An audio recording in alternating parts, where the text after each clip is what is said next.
So people will just start to join the conversation now. And the way that we're going to organise today's event, guys, is I'm going to ask John to kick us off and talk about L&G's involvement, obviously, with the city and the new investment. Then I'm going to bring Chris into the conversation to talk about Bruntwood's involvement in that partnership. Claire, I'm going to ask you then to come in and talk about the plan that was put together this week and how obviously the Knowledge Quarter is an integral part into that. And Colin, if you can sweep up behind. Stephen, I don't know whether you wanted to talk first and welcome people as the chair of the MIPIM delegation. Would that be the most suitable thing to do? And that's great. Yeah. Great. So Stephen will go first, then I'll bring you in, John. Sure. I'm looking forward to a really positive conversation. Okay. Okay. Right. I think good place to get John Cummins the day after they win the Premier League as well. I mean, how on earth you managed to time this in such a way? Impeccable timing. God is a scouser. That's all I can say. God is a scouser. Chris, you will know. Very sorry, Chris, but I'm not really. So, if I could have timed it any other way, I certainly would have, but never mind. Right, I think most people have joined us now. So can I welcome everybody to this Liverpool MIPIM event, and delighted to be joined by an esteemed guest list this morning, including John Cummins, who's the Managing Director, Future Cities for Legal and General. Claire McColgan, who will be well known to everybody on the call. She's Director of Culture Liverpool, of course. Colin Sinclair, who's the Chief Executive at the Knowledge Quarter. Chris Oglesby, Chief Executive of Bruntwood. And of course, Stephen Cowperthwaite, who is the Chair of the MIPIM Liverpool Group. We're going to have a conversation this morning about that fantastic news that came through just over a month ago now about Liverpool securing some really important investment for our Knowledge Quarter. Before I bring Stephen in as the chair of the MIPIM Liverpool delegation, can I just take this opportunity of congratulating all the Liverpool supporters who are on the call this morning for your fabulous Premiership victory. It was well deserved, I have to say, through gritted teeth as a blue. But the consolation, of course, for all of us who have businesses in the city is that it's a great boost to our economy. And as Joe Anderson said this morning, great news in that respect. And also, I've had lovely messages this morning from the mayor and business leaders in Oslo who say that it's going to be a fantastic boost to their city as well. And they just can't wait for the EasyJet flights to get up and running again. So that they can come and celebrate with you lot at Anfield. That being said, Stephen, I'll bring you in. And it's good to see you wearing your red shirt, mate. So good morning to you. Good morning. And yeah, thanks for the intro and truly gritted teeth there, Frank. Well done. So I'll ignore the Oslo comment as well. Yeah, no. So I mean, it's really good to get the MIPIM partnership together. I can't believe where the time has gone since we should have been in Cannes back in March. But we've obviously been pretty busy behind the scenes in terms of the steering group and great work with Liz, Julie, Rachel as well. So, I mean, really today is a good example of what we've been trying to do in terms of, look at themes and really put Liverpool on a global stage in terms of what we're talking about. And I think for me, the Sciontec deal is a really good example of that, and I think it was fabulous news to achieve that during lockdown as well. Was really, really good news for the city. And then timing wise, not just Liverpool's win last night, Frank, with the title, but I think the launch of the recovery plan yesterday. I see across the Avison Young network how other cities are responding, and it's fair to say that Liverpool is very much at the forefront of what we're doing. And I think that strong, decisive, bold leadership that we've seen this week has been really, really good. It's great for the city, it's great for the region, and it's absolutely what we want to talk about as a partnership from And MIPIM, we've said MIPIM's not about a week in Cannes, it's about a whole 12-month programme, and today is the start of a series of webinars that we'll be looking at over the course of the next few months to touch base with the delegation and continue to run some of the important themes for us. Thanks, Stephen. Thanks for the introduction. Obviously, I'll bring you back into the conversation towards the end of the session today. But I want to kick off with a contribution from John Cummins. John, as I mentioned, is the Director for Future Cities at Legal & General, and the investment package that was announced, Stephen's referred to it as well, for Sciontec, has been a huge boost for the city. John, for those who don't know, is a Scouser. He's also a Liverpool supporter as well, so he's fairly chipper this morning. John, welcome to the MIPIM Liverpool delegation session. Good to see you. John, do you want to just take us through the reasons why Legal & General see the city as a place where investment makes sense at this moment in time? Yeah, so to be clear, Liverpool's an important city for not just for our JV with Bruntwood, shall I, Chris, talk about, also an important city when we look at cities generally across the board, where we invested heavily in many northern cities: Newcastle, Salford, Manchester, Liverpool, and obviously other cities such as Cardiff. So when we look at cities, what we're looking for is strong universities and strong growth industries. We are heavily invested in Liverpool already with the HMRC Centre, and have continued to. We did have a negative experience with Royal Liverpool Hospital, as many people did, but we were the main debt investor along with EIB. So that was a blow, but we've come back because we still believe in the potential of that. Can you hear me still? Yeah, the real potential in the city. And though I'm a scout, you said I left when I was 18. I was one of the diaspora from the early 80s. And though I'm a mad Liverpool fan as well, this was purely on very objective assessment of the growth potential of the science quarter, of the world-leading opportunities that we can see with the Royal Liverpool Tropical Medicine, the University of Liverpool, John Moores University Strength and Sports Science, and a very practical, pragmatic council and combined authority. Can you hear me okay? Yeah. We're still okay? Yeah. So it's very much, I mean, the investment committee and the capital committee of L&G don't really care. I'm a Liverpool fan. They really care about the fact that we found an opportunity to do long-term investment, to create jobs, to create growth areas in cities that we need to get away from the golden triangle and the centrality of London, Oxford, Cambridge. We need to grow and work on the opportunities we can see in these great northern cities. Small example, for example, Oliver Wyman's, all of their desk-based research is done in Newcastle University and Newcastle graduates doctorates.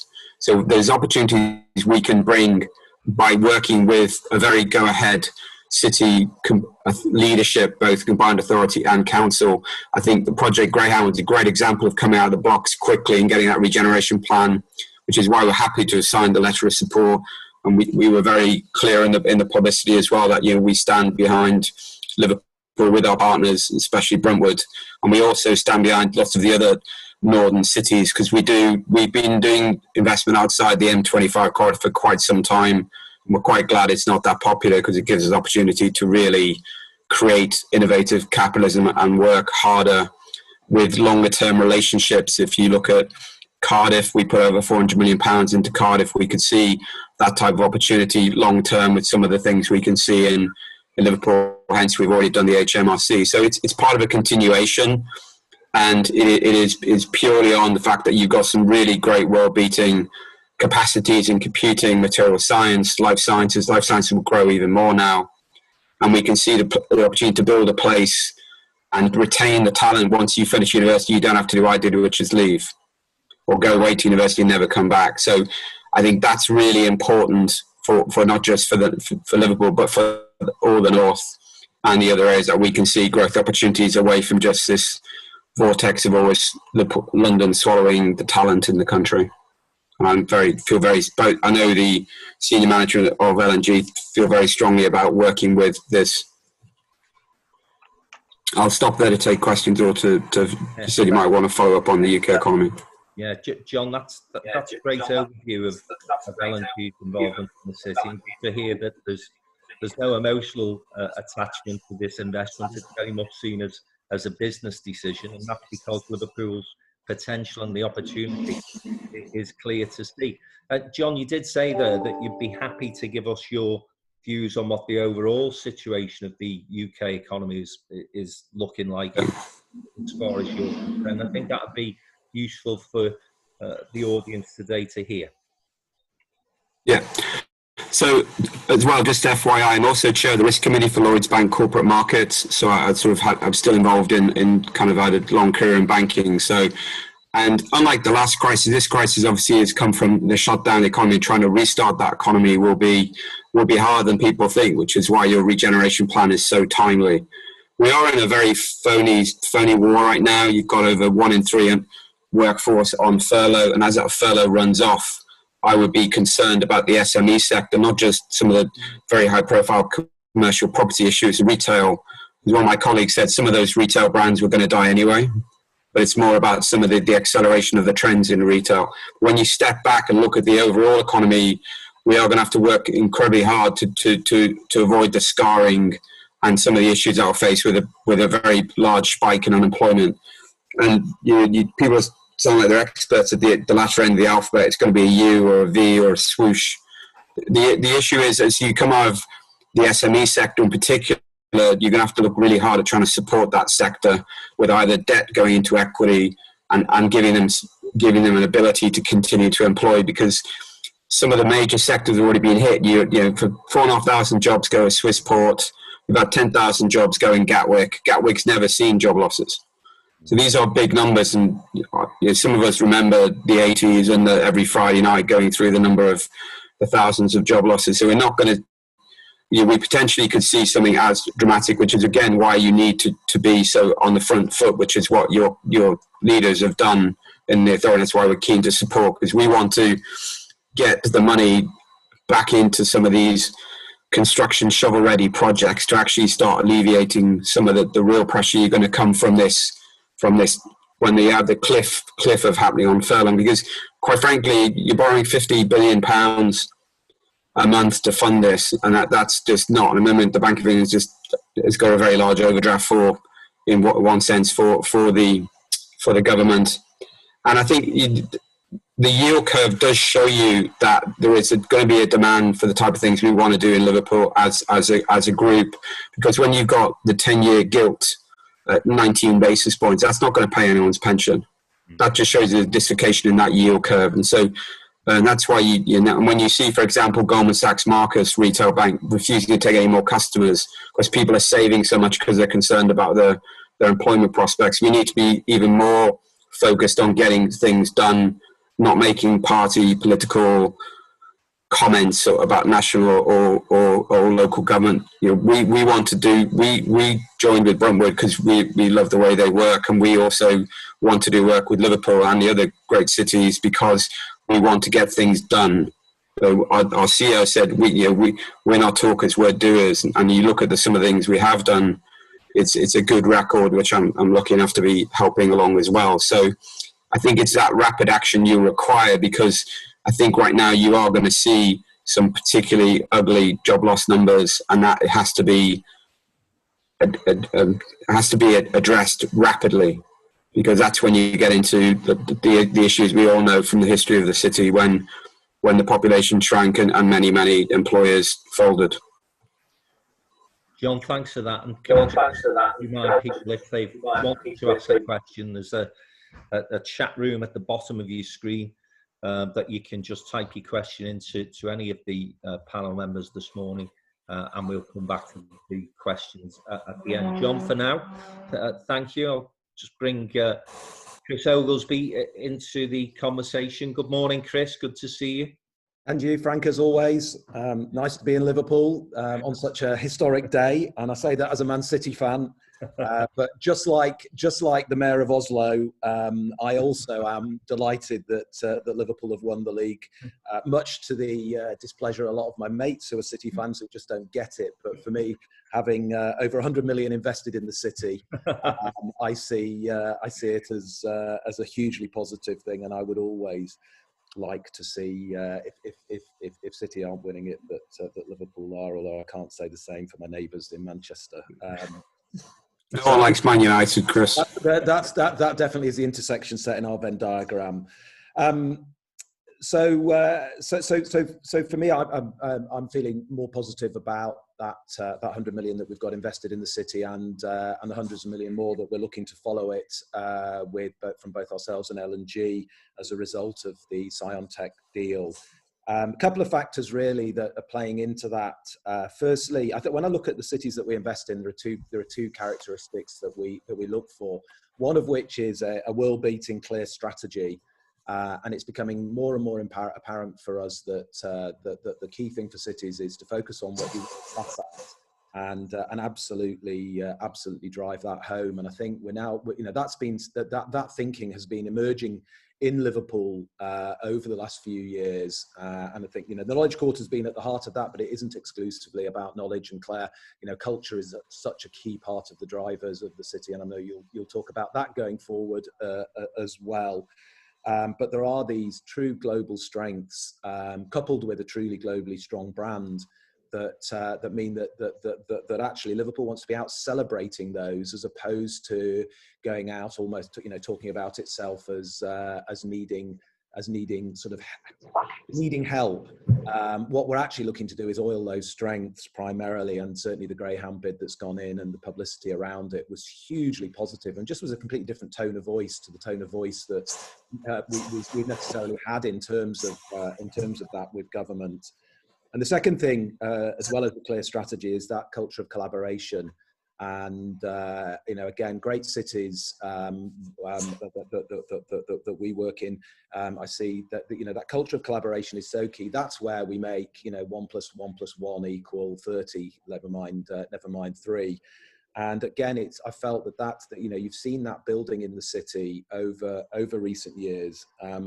Stephen, I think MIPIM's been a really important part of that, certainly for our sector, and it's moved away from people promoting individual developments, which, to be frank, our individual developments over recent years themselves haven't been world-class necessarily. They've been good, and there's been some good regeneration, but actually what the topics of discussion around the sectoral skills, sectoral areas that we need to get behind, that's where we've been having some world-class discussions at MIPIM around the city's strategy, and that's what's got people, I think, sitting and waking up to the possibilities.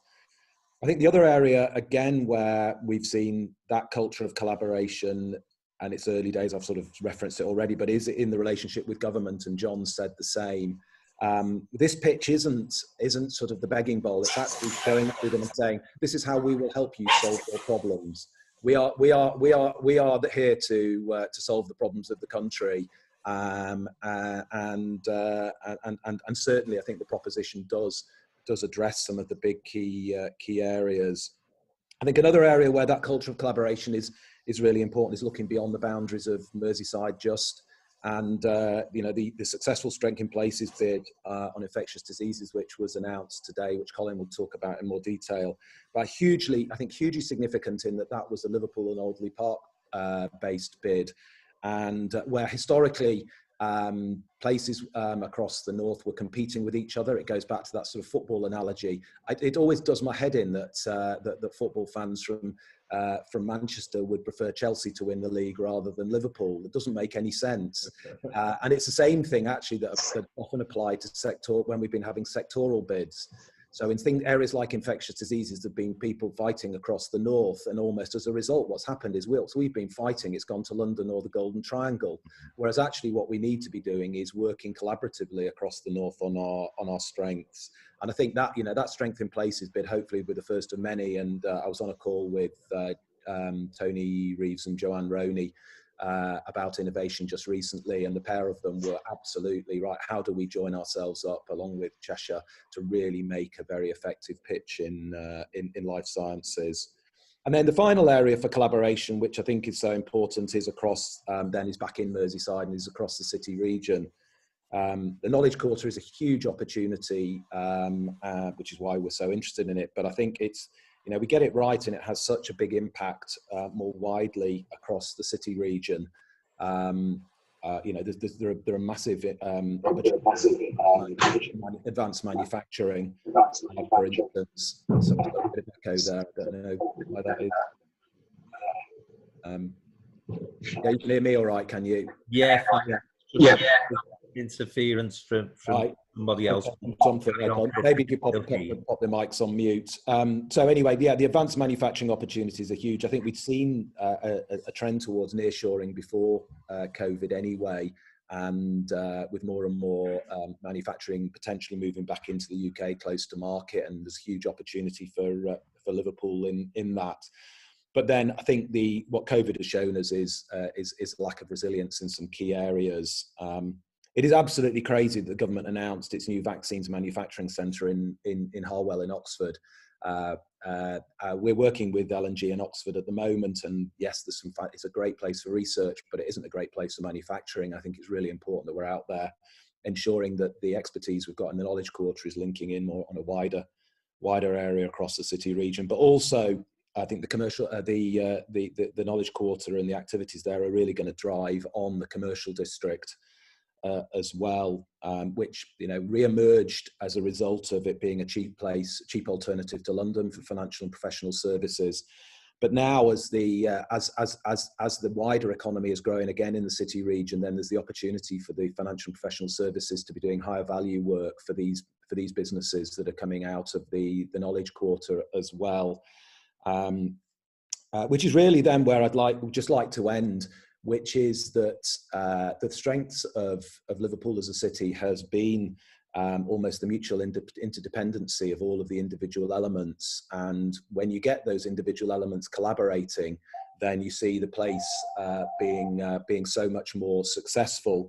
My fear with COVID at the moment is that we're not prioritising necessarily each other, and that people feel they can work from home. So work from home. One, I don't think they're being as effective and working as collaboratively. But secondly, as a result, then that nighttime economy, that leisure economy that is so dependent upon the cultural economy, that's so dependent upon people being in our cities.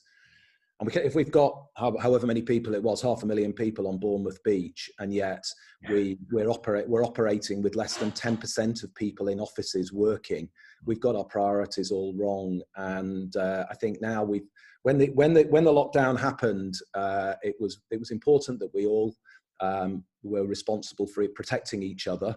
Whilst we understood what COVID is, but now we understand what COVID is, our responsibility is to each other to ensure that this interdependent economy is back up and operating again. Without that, our cities won't thrive, and our business Bruntwood is all about creating thriving cities.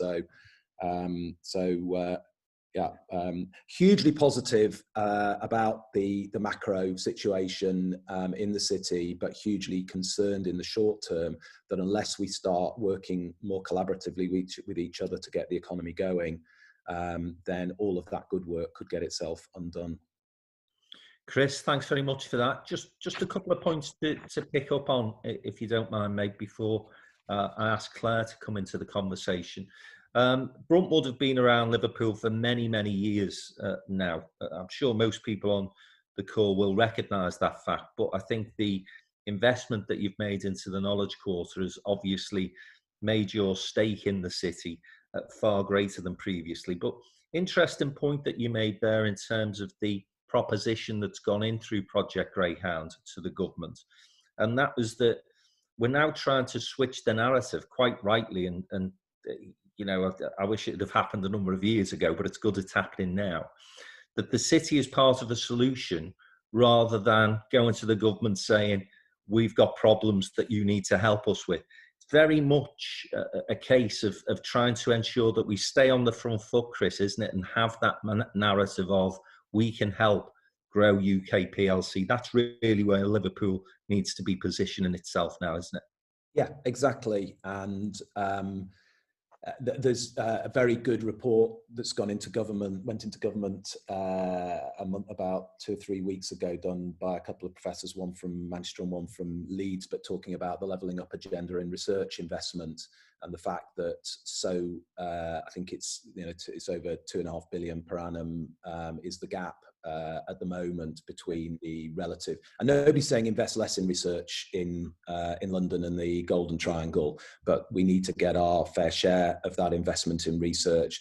That's not that, again, that isn't about the city region being a victim. It's about the fact that we just want our fair share, and we want to be treated as a place that is really going places. I think that's really important. And yeah, you're right. We made our first investment in Waterloo 35 years ago in the city, which we still own today, Burlington House, and our first in the city centre in the mid-90s in Queens.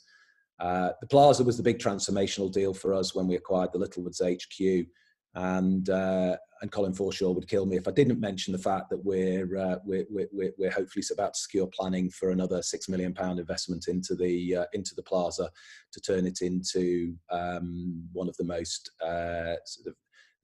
leading edge collaboration spaces in the city. So we're as positive about the wider city as we are about the Knowledge Quarter as well. Although unashamedly, we feel it was the right thing to focus significantly on the strengths in the Knowledge Quarter as the sort of engine of growth when the city went to government with Greyhound, because that's what's, there are a number of other areas, including culture, as I said, but those are the things that are really distinctive.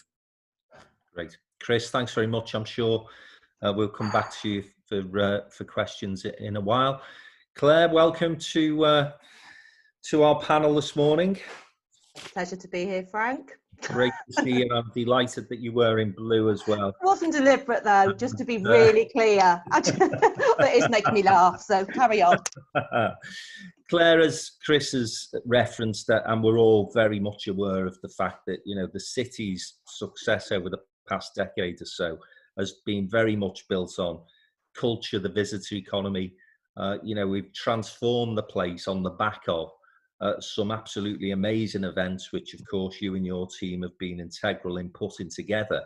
We now find ourselves, of course, in a place where it's that sector, and again, Chris has referenced this, hasn't he, that has started to see real challenges, real problems and difficulties ahead. And I know you've been working hard as part of that team that's put the Project Greyhound proposal together to ensure that we don't lose that magic, that Liverpool maintains its position and the momentum that we've had of being that cultural centre where people will still want to be coming, visiting and enjoying what we've got to offer here. So do you want to just talk us through some of the ideas, proposals that you've got for us, both in terms of short term, but also perhaps looking a bit ahead as well?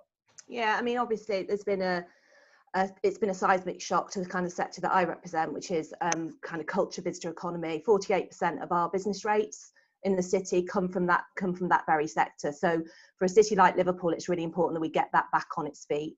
And I think what we've done over the last 12, 15 years, we've told a very singular message about culture. So we've made that really at the heart of everything that we've done. Mayor Anderson calls it the rocket fuel for regeneration. And that's what it is, because kind of just listening to the conversation there, you want to attract the best, the brightest, the smartest kind of business people. We want to keep our 70,000 students come to Liverpool every year. We want to keep those best graduates. The only way you do that is to create a city and a place that people want to live in. And I think what's interesting about the development around the city region is suddenly we've got, in some ways for the city, we've got a bigger place to play with. So if you look at kind of places where people want to live, where they want to go to school, where they want to play, you've got beaches 5-10 minutes away. So I think that there's a real job for us to do as a city now to kind of open up our arms a little bit to kind of the wider offer that the city region can bring, especially when we're trying to attract top talent. I think the other thing that I'd say is that the visitor economy in some ways, and the leisure economy and the kind of nightlife economy, while it makes the city incredibly you know, vibrant, it also brings a huge amount of money in. So you want those, you know, I came here, I did the opposite to John. I came here to university in the late 80s and I stayed. So I saw when I came here what the city was like, but the bones of the city were amazing. You know, we have got one of the most beautiful, iconic cities in the whole world. You know, you see that waterfront and you can recognize it anywhere. You know, we speak internationally all the time. People recognize that waterfront. So for us, the job is, I think, over the next 2 years, is this has been a shock. The Good Business Festival, I think, which we maybe pick up a bit later, is really interesting in the way that Liverpool's going to be positioned around that real essence of what good business is, around the businesses we want to attract in the city, about the way that we kind of want to legislate those businesses, to kind of take the next 10 years in looking at the cultural will always be there and it will always be strong. And that will be the strength, but actually we now need to build a new city over the next 10 years. And Liverpool works well when it has a plan.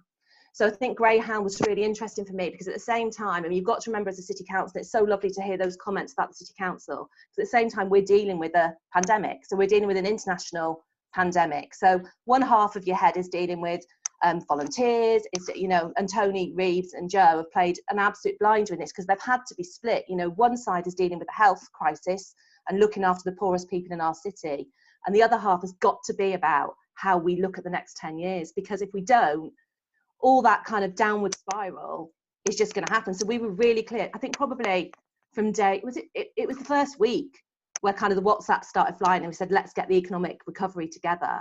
And because Liverpool is the way it is and it's different to other places, we were able to galvanise the sectors really quickly. So we had set groups who were really working with Metro Dynamics to get the kind of plan together. But also what was happening behind the scenes, which I'm really delighted with. We've always had a really good relationship with government. You know, we talk to the DCMS, which is my department, all the time. They respect us. They know what we've done. They know what we've done as a city. We've never really asked for anything. You know, we've always just done it and we've got on with it. And I think that's the spirit of Greyhound that I'm most proud of, is the fact it's not going to government saying, these are all the problems, we need you to solve them we need you to solve it for us. We've gone to government and said, look, we know how to solve it. You've got incredible businesses around the table. You've got investment waiting to go. You've got a city that has got, that's something that most cities would kill for, which is a really big personality. You saw it last night. You know, you see it when you kind of talk about, and you talk around the world. We've got that. And I think that's what was really compelling for government, in the fact this was a very new Liverpool that was kind of going to them with a really exciting proposal and some really smart things in it. I mean, Colin will be much more cognizant of the detail around the development work, but in terms of the work that we did, one of the things that we looked at was turning the word apprenticeship into bursary. And there's a real nuance in that, because apprenticeship sometimes has the perception of you being 16 and kind of going and doing that. Bursary has got a really different perception. So if we want really great talent to stay, they're not necessarily different in terms of what they're doing, but the word bursary potentially will keep those really top graduates and get them kind of working and staying in the city. So some really clever things in that. Film and TV industry, pop-up studios, so we can just get on with it, because the demand around film hasn't stopped through COVID, it's gone on pause, but now they want studios, and we're getting inundated with requests for studios to finish all that world up. The whole thing we're doing around Without Walls, so just again, big ideas that Colin will talk about, big kind of investment ideas that are long-term and really serious, but some really practical examples to get business back on their feet. So the Without Walls stuff, turning that round really quickly, small grants to businesses buying furniture, really simple idea, not being done anywhere else in the country, closing our streets off really quickly in 3 weeks, getting the world outside. And I think it's that absolute mixture of pragmatism, which is really important, and delivery, but also those really big ambitious ideas, like European Capital of Culture was in the 1990s. You know, that was a big idea that the whole city then had to turn and face towards. That's why Liverpool One was built on time. That's why the arena was built on time. There is no doubt about that. We had a deadline to work towards, and Liverpool works best like that. So I'm really excited about the future. I'm really excited about the stuff that I'm hearing today as well. But I think what has been amazing for me over the last kind of 3 months is just the foot on the gas that's happened around it, and the absolute partnership across the city from all different sectors to make that plan really compelling. It's a really good read, which I know it's not a dull regeneration, no offence, a dull regeneration document. It is a really, really good, compelling read. And if you were someone of 22 wanted to start your own business in the city, you would look at that and go, actually, that's where I want to be. I want to be somewhere where we get an answer like that, you know. And I think that's what will come out of COVID, but we will have a very different sort of business as well. Yeah, no, that was brilliant, Claire. It's a whirlwind tour of an amazing range of initiatives that I know you've been involved in terms of coming up with. And I have to say to those today who are with us, that Without Walls project has captured the imagination right across the country. Wherever I'm talking now, people are asking about that and saying, how have Liverpool managed to turn that around so quickly? It takes us months to just get the local authority involved in terms of closing a street off or in allowing licensing laws to be relaxed in that way. And that's going to be that is, I mean, that's good leadership, isn't it? You know, you know, absolutely. Joe and Tony, that is really good leadership, because that was an idea that was just an idea, and actually it's risky. We're not going to please everyone, but we could have just sat back and gone, oh well, you know, it's too hard, and actually no one will know because no one knew we were going to do it anyway. But that's not the way to behave when you're dealing in a crisis. The way to get out of a crisis like this, a pandemic like this, is to be really brave. And we will get things wrong on the way. You know, we will as a city. We're not going to get everything right. But then what's the point if not? You know, we've just had the worst thing that could potentially happen to the economy in all our lifetimes. What's the worst that can happen by putting tables and chairs out on the street and giving businesses, you know, there's a context to it, isn't it? But we've got a leadership that just says yes, and then you've got to kind of work out how you do it. It's completely. Well, I think that's the critical piece of success in this one, Claire. And you stood out completely in that, is the fact that so often is the case that good leadership involves saying you're going to do something in such a way that you're committed, that means that everybody then has got to follow in and make it happen. And just every now and then you've got to, as you say, you've got to take that risk. And no, I absolutely salute the people that have done that in this instance. And again, it's just been great for the profile of the city. Here is a city that really is, you know, really is thinking and caring about the business in the city, which is such an important message at the moment, when so often the message, as a business person anyway, you know, through this crisis, you've increasingly started to feel that almost you're the least most important piece of the jigsaw. But you two represent major businesses, and I think when we were thinking about Without Walls, I always think about, and people listening will know this, Heritage Cafe on Castle Street, you know, ran by kids from Calderstone School, was their absolute dream. They can fit about 10 people in their place. How on earth are they going to get back on their feet unless the city goes, your dream is just as important as yours, you know, and we've got to help you. We won't be able to do it forever because we haven't got the resources to do it forever, but it was really important to the city that those tiny businesses that make you attract great talent because they want to eat in those places, that we support them. It's important for the independent sector. Great. Claire, thanks a lot. As I say, I'm sure we'll come back with some questions for you. Mr. Sinclair, good to see you this morning. Yeah, good morning, Frank and everyone. Yeah, there's a thunderstorm outside here, so I don't know if that's a metaphor for what's going to happen economically if we get a second spike on the virus, but I think feels very electric in my dining room right now. And you can see the appropriately red wall, Frank. I know how pleased you are for us. Well, I hope that's reference to Liverpool Football Club and not the government's red wall that they smashed a few months ago. But listen, let's not get the ball out again.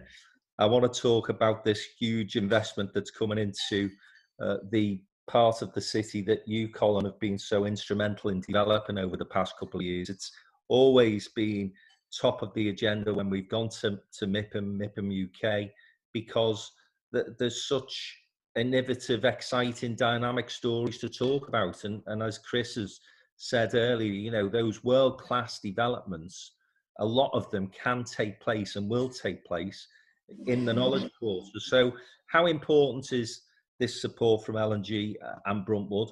And equally, you know, your thoughts on the plan, which I know you've been involved in putting together as well.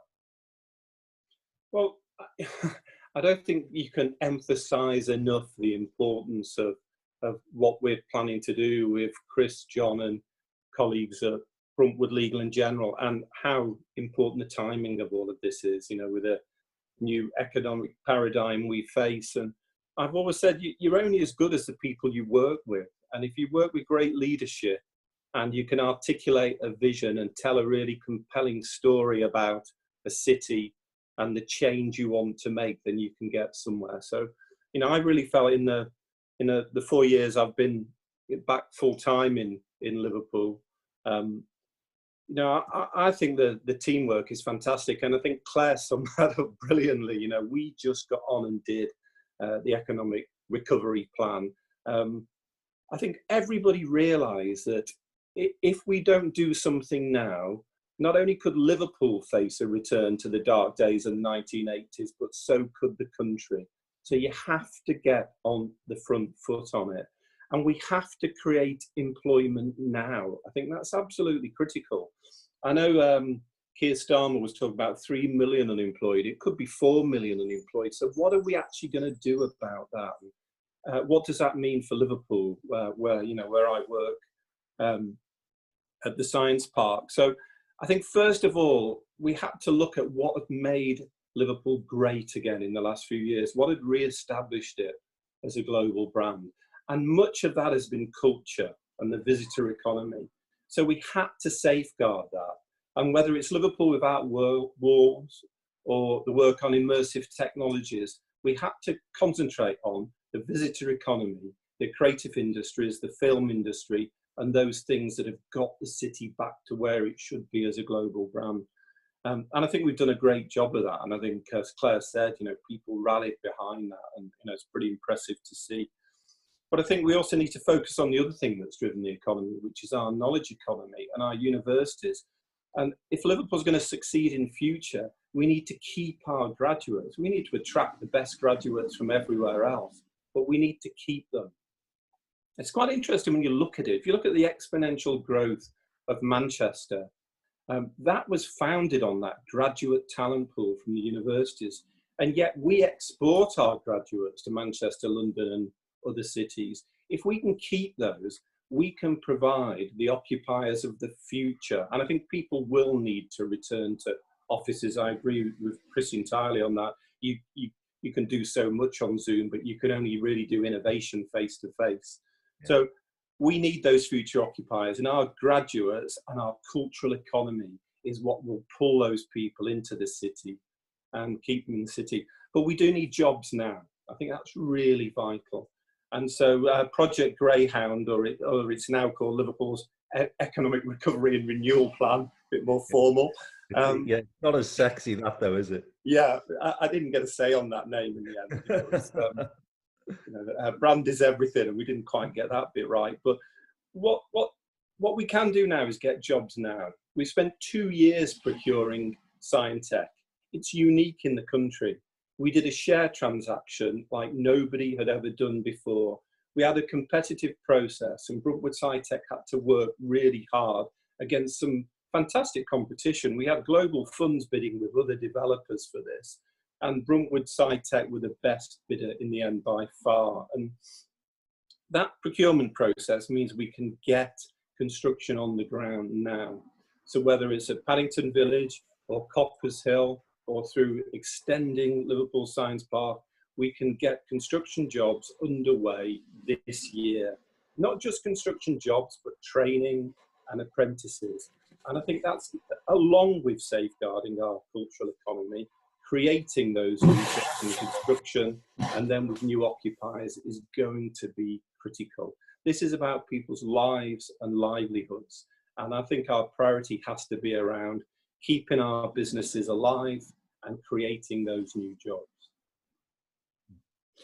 And in terms of the plan as it goes forward, Colin, we had a conversation yesterday, I think it was, with Business Leaders Group in terms of how we market this. And you've just referenced marketing and branding being very important. And I've always thought that the initiatives that you've been involved with have always been smartly packaged and marketed.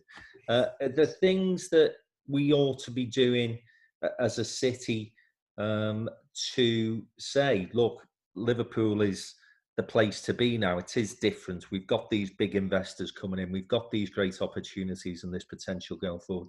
How are we able to sell that? And the reason I mention that, Colin, is of course MIPIM is an integral part of that journey, isn't it? Yeah, I mean, when I came over to Liverpool from Manchester 4 years ago, the Knowledge Quarter didn't exist. Paddington Village hadn't started, and the city had only just, through the work of people like Stephen and others, had only just really got back into going to a MIPIM. So this, we're on a journey here, and we're quite near the start of it. We've had the Knowledge Quarter for 4 years. Liverpool's only been back at MIPIM for a similar kind of timescale. So this is the beginning of a whole journey, and with Claire and others, we're working really hard to get the brand of Liverpool as a city region right, to tell a really compelling story about a city regenerated on culture and tourism, but now powered by this knowledge economy, by science and tech. But I do think, and it's been mentioned a couple of times, and we've really got to concentrate on where we're good already. I think that £18 million strength in places bid is brilliant. I think it does something really important that we often don't talk about, particularly when you get into football rivalries. We've got to put Liverpool, Manchester and Cheshire together. We've got to market them together whenever we can, because it's a much stronger global offer as one than it is individually. And you'll notice that strength in places bit was about Liverpool and Cheshire, at School of Tropical Medicine, the University and Oglesby Park working together. I think that's really important. It's also noticeable that everything we're working on is relevant to now, to this crisis we're in. Liverpool University this week was listed as third only to UCL and Oxford University for COVID-19 research. That's happening right now, in Liverpool Science Park. Integrated data, the work of people like Professor Ian Buchan and Dr. Amanda Lamb, creating The Hill, a world-leading medical institute. That's part of our bid, that bid around integrated health data. And all of that ties into things that John mentioned too, LGMU and sports science, immersive tech, the work of the MTC now at Liverpool Science Park in robotics and artificial intelligence. Huge plans and ambitions, but all focused on where we're really good and where we can work in a complementary way with our neighbours down the M62. I think that's really important. Cities can't work in isolation. We have to work in partnership. Thanks, Colin. Just remind people, if you do want to ask questions, don't be shy. Just type your question into the chat room there and we'll come to the question. But John, just picking up on the points that Colin made there and the importance of collaboration and partnership. We did talk about, those people that have been brought together for this initiative. Bruntwood LNG and Sciontec initiative is based all on partnerships, but equally with that Future Cities hat on, are you expecting to see greater collaboration now across regions, as has been described by Chris and Colin? You're on mute, John, so if you just unmute yourself, that'd help. Thank you. Sorry, apologies. Someone muted me, so I was happy to stay mute. I also think the thing we haven't mentioned, which is going to be very appropriate to this body, is you're going to see collaboration also from the local authority pension funds, because there is and I've said this to another meeting once before. I mean, you can talk all you want about going to MIPIM to meet China and overseas investors and forests. And, I went to China 22 times to speak to the Chinese central bank and FX reserves because they got $3 trillion. You got to be nice to them. But there is a huge interest in long-term sterling real assets from not just people like LNG, but your own local authority pension funds, your own UK based investors, and that is going to be something which we need to be thoughtful of and work together collaboratively. And I think the Oglesby Park, Liverpool Manchester triangle, it needs, and obviously we're biased because we're part owners as well, but you can do so much more along that M62 corridor. And I know Chris has said this as well, that there's no point talking about Northern MIT. You've got one in sort of in parts, so you can just make it collaborate more. We put an investment into Edinburgh University aging research centre, and they are very close links to Newcastle, for example. So we made a £20 million investment there. To obviously, aging is very important to our balance sheet. So, but we do think we have a great skills in Liverpool and Manchester across the board. And as you collaborate, I mean, the cities by themselves will just get into a race to the bottom for competition. When if we collaborate, as you've described, you can actually have far more bang for your buck, because what people forget is it was governments who founded the internet. It was a US research spend across the board in the defense industries actually created a lot of these industries. Now Trump's saying you don't need that spend, but we need to make sure it's not a special request when you're saying we want the first share of money to go to the north. Otherwise, it's just going to get swallowed in that golden triangle, and that's not actually healthy. I mean, right now we also have a JV with Oxford University, and we've committed £4 billion over 10 years. Half of the commitment is for key workers because they can't afford to live there. That's never been an issue in the north, and that kind of getting that space and the investment in the north and getting the research spend, which will create the collaboration and the cluster effect, is something which is important. So we can collaborate on things which are not just about getting the universities combined, but also there's firepower within your own region with the pension funds. And I've already offered to Tony and to Claire and everyone that I know. We as an institution, I personally know a lot of the leaders in the city of these places, and they are keen to do more. But when we had that really good lunch for Liverpool in the city, we need to follow up more proactively. You need to follow up really focused on what else can you bring in, as opposed to once a year we have a nice speech, and I'm not at all being criticising. Just you've got to follow up. It's a follow up which differentiates you, and that's what I think the great work that's already been done in Project Greyhound we can build on. So I think there's really good opportunities, not just with the collaboration of universities, which Bruntwood have led, but also some of these other things I've mentioned as well in terms of financial collaboration. Thanks, John.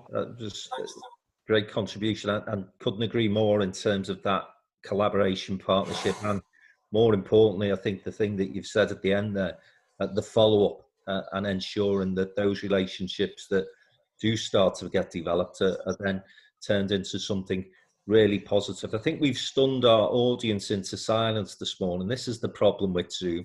I'm not able to just go into an audience and pick on people to ask questions. They're hungover, mate. They're not stunned into silence. They're just hungover. Either through celebration or commiseration, perhaps. But before I bring Stephen in to just wrap up in terms of what next for our MIPIM delegation. In fact, just as I say that, somebody types a question in. And it's not a question, it's a comment about somebody being massively supportive of the can-do approach that Liverpool have taken with its plan, which is good to see. But Chris, just a final point on this, because I know that we've talked an awful lot about the collaboration between Cheshire, Liverpool and Manchester, and obviously in the context of the conversation today is understandable. But I know Bruntwood, like Downtown in Business, very keen to see the continued development of devolved government powers right across the Northern Powerhouse. And of course, that includes Leeds, it includes Newcastle, that John's mentioned a couple of times as well. And of course, that capacity, that volume of places, cities, gives us an even bigger opportunity if we can get our act together, doesn't it? Sorry, Chris, you're on mute now. Yeah, huge opportunity. And I think what we've got to do is to take advantage. Again, I mean, there's that saying, never waste a good crisis. It's going to have a huge toll on us, but ultimately it does create an opportunity as well. I think one of the things the crisis has shown again is that we're too over-centralised in the UK. The Economist wrote a very damning article last week about the government. The FT ran it a couple of weeks before, comparing us to the more federal countries that have been able to act more nimbly because they've had greater devolution. So, yeah, I mean, Colin's talked about the importance of patient data. The fact that in Liverpool, you don't know where you've got a hotspot or an outbreak for sort of a week, 10 days until after it's happened, because that data's held centrally. is absolutely crazy. So we feel we should be using the crisis again as an opportunity to push for more devolution, because I think it's highlighted just how over-centralised we are as a country. There is the talk about some form of northern growth body at the moment, and I know there are mixed views about that across the north, because there's a view that it may add an extra level of government. I think if we can ensure that it isn't extra level of bureaucracy, but actually we're getting new government in the north, new powers in the north, then actually the northern cities should row behind it. We've got our informal arrangements around the collection of the LEPs and the Northern Powerhouse Partnership and things, but actually if we could get a northern growth body that was focused on helping aggregate industries, as we've identified things like the infectious diseases, etc., then that's got to be a real winner, as well as obviously pushing for those pan-northern transport projects as well. And then just, as I say, going back to that, turning this crisis into an opportunity, there's that sort of classic Lenin quote, which everybody's rolling out at the moment, nothing happens for decades and then decades happen in weeks. And there is this opportunity for us to make decades happen in weeks by moving quickly on a number of things. One of our big concerns has been that Colin referenced the 1980s, and I see the potential for COVID to drive us into another 1980s style recession. I actually feared it was coming anyway. You and I, Frank, have talked about this a lot, about the fourth industrial revolution as being, very similar to the deindustrialization of the north if we're not careful, because a lot of those low value services jobs that we've created in our deindustrialization phase are going to go again. And so, while I know we want to work collaboratively with government, and we absolutely do, I think that message has got to be, the 1980s happened on your watch. Your strategy was get on your bike, as Norman Tebbit articulated, and then you sent Michael Heseltine up, 5 or 6 years later to try and clear up the mess. This time round, work with us to make sure that we don't end up with that same mess we ended up with last time. But this time round, we're very clear about what our strengths are. We've got a plan. Work with us on that plan, but we must hold them to account. So when I say we're working collaboratively with government, that doesn't mean that we're just sitting back and being passive. We're really, really driving them. But I think that, going back to that, for 30 years, for somebody to mention, that they might have some slight conservative leanings in the north, and you were a pariah. The brand is one that is being completely and utterly undermined in the north. And whilst we might have our own political views, I think playing to that has got to be really, really important through this period. Chris, thank you. Ironically, a couple of questions come up just as we're about to wrap the session up, and I'm going to finish at 11 because people have got busy diaries, I know, and just thanks for all the questions that come in now. We hopefully have answered at least part of them during the contributions today. Colin's left us because he's had a power cut in his neck of the woods, so he's not been able to stay with us. I'm going to ask Steve to wrap up in a second. One point I will make, and I think this is important in terms of the MIPIM delegation particularly, is that, listen, we're a very strong Labour administration here in Liverpool, and of course political statements are made from time to time, but I think it's hugely important that the business community take a huge lead in these conversations, narrative with government, and Tony Reeves and also Mike Emmerich, who's been involved in putting this plan together, Claire's mentioned as well, been working really hard to develop those relationships in Whitehall with government, because whatever, as Chris has rightly said, your party politics are, the fact of the matter is that we do need to work with central government. We need to ensure that we've got a constructive relationship with those guys so that we can get the resources that we need into the city and the city region. And nobody else on the panel should be asked to make this point, so I will.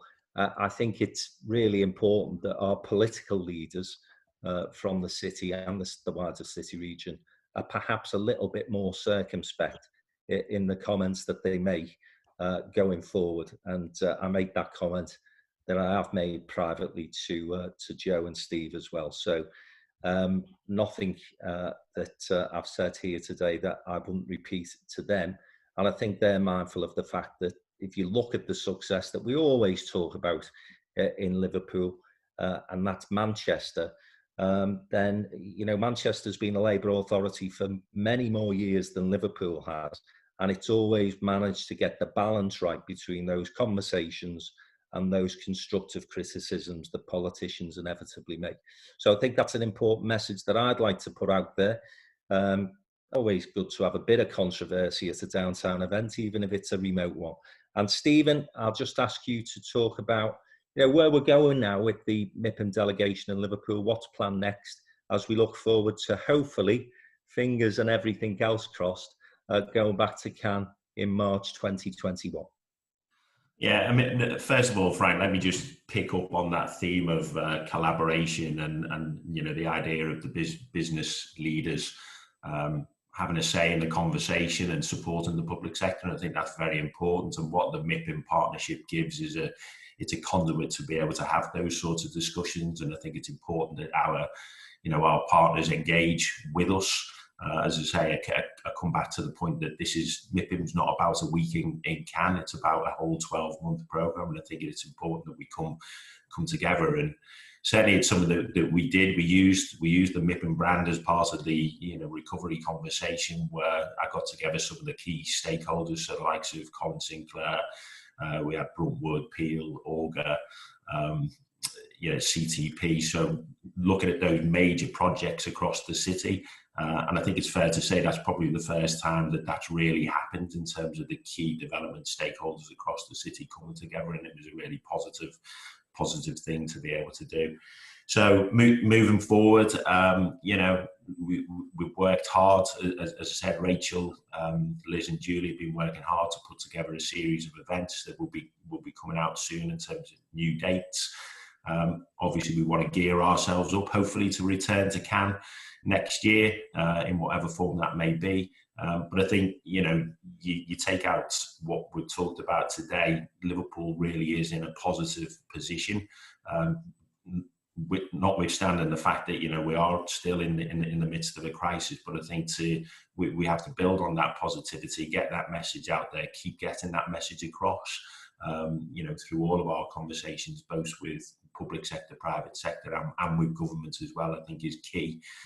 Come back to that point that, this is not Liverpool asking for help. It's Liverpool saying we're getting on and doing stuff. And I think it's brilliant to see that partnership in action. And that's what we want the MIPIM delegation to be, is, as I say, a conduit to have those sorts of conversations. So yeah, keep an eye on your inboxes for more information, and there'll be a series of webinars. But can I just say to thank the panelists today, because I think it's been a really, really interesting conversation and a very positive conversation as well. Stephen, thanks very much. And let me echo those comments. Thanks to John, to Claire, to Chris and to Colin. Glad that Colin could come back for the final moments. Hope the thunderstorm doesn't have a long-lasting, sustainable power cut effect on where you are, mate. Listen, it's been great to see you all today. Thanks for joining us. Thanks for those questions and comments, Sean Keys and David Topham in particularly, which we, I think, as I say, have covered in the contributions that people have made. And we look forward to seeing you hopefully on Monday morning for the next Downtown in Business event, which is with the Mayor of Liverpool, Joe Anderson, and the leader of Manchester City Council, Richard Leese. I'm sure those guys will have lots of interesting things to contribute to the discussion. And both of them will be wearing blue shirts, I'm sure. So thanks very much, guys. See you all again very soon, and have a great day and a great weekend. Thank you. Cheers.